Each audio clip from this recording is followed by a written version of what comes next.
वहीं असम की हिमंता सरकार ने महिलाओं को एक बड़ा तोहफा दिया है।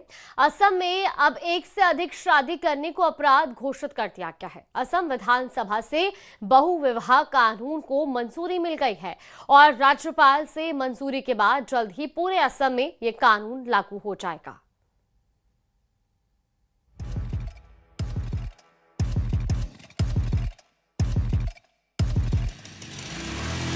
असम में बहुविवाह पॉलीगेमी नहीं होगा। असम की हिमंता सरकार ने महिलाओं को एक बड़ा तोहफा दिया है। असम में अब एक से ज्यादा शादी करने को अपराध घोषित कर दिया गया है। असम विधानसभा से बहुविवाह कानून को मंजूरी मिल गई है और राज्यपाल से मंजूरी के बाद जल्द ही पूरे असम में ये कानून लागू हो जाएगा। हालांकि ये कानून छठी अनुसूची के क्षेत्रों और किसी भी अनुसूचित जनजाति के सदस्यों पर लागू नहीं होंगे। नए कानून के तहत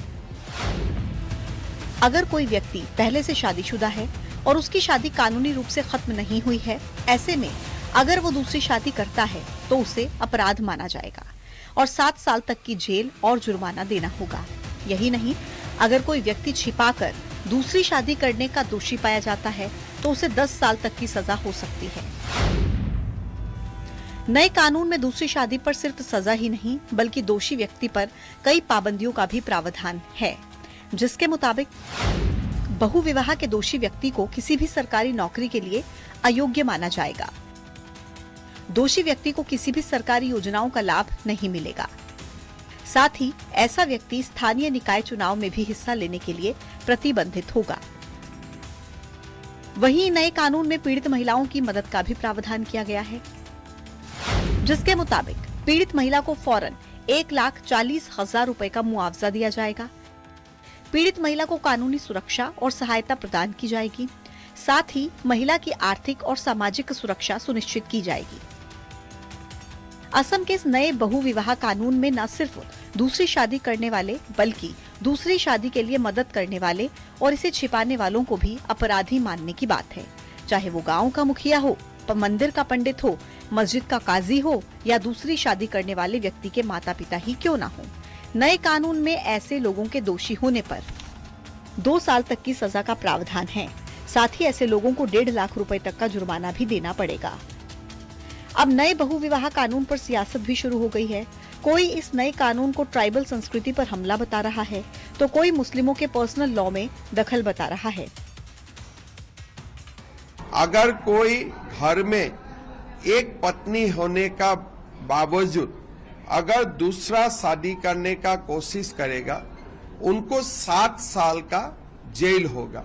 जरिया है भारत के फोक कल्चर, ट्राइबल कल्चर, आदिवासी कल्चरों पर कब्जा कर उनको खत्म करना, क्योंकि उनका मकसद है एक और हमारा मकसद है अनेक। पर्सनल लॉ के ऊपर जिस तरह से ये हमला हो रहा है ये ठीक नहीं है और इसीलिए हम इसका विरोध में थे। पर्सनल लॉ के ऊपर हाथ डाल रहे हैं, ये सही नहीं है, आपका इंटेंशन गलत है।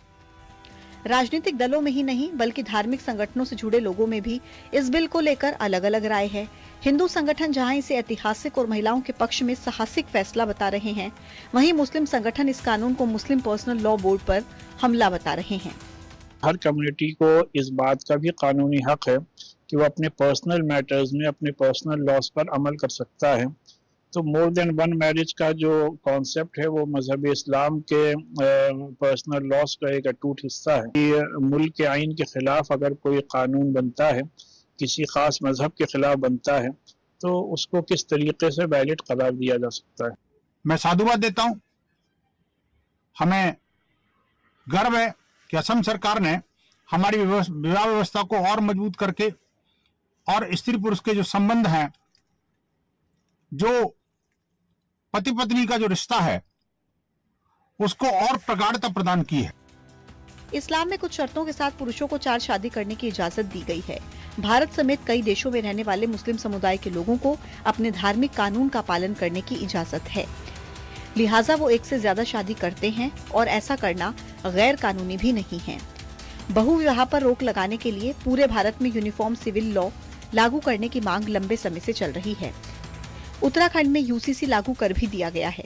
जिसके बाद किसी भी धर्म के मानने वाले व्यक्ति को एक पत्नी के होते हुए दूसरी शादी करने की अनुमति नहीं है। Bureau report, news 18।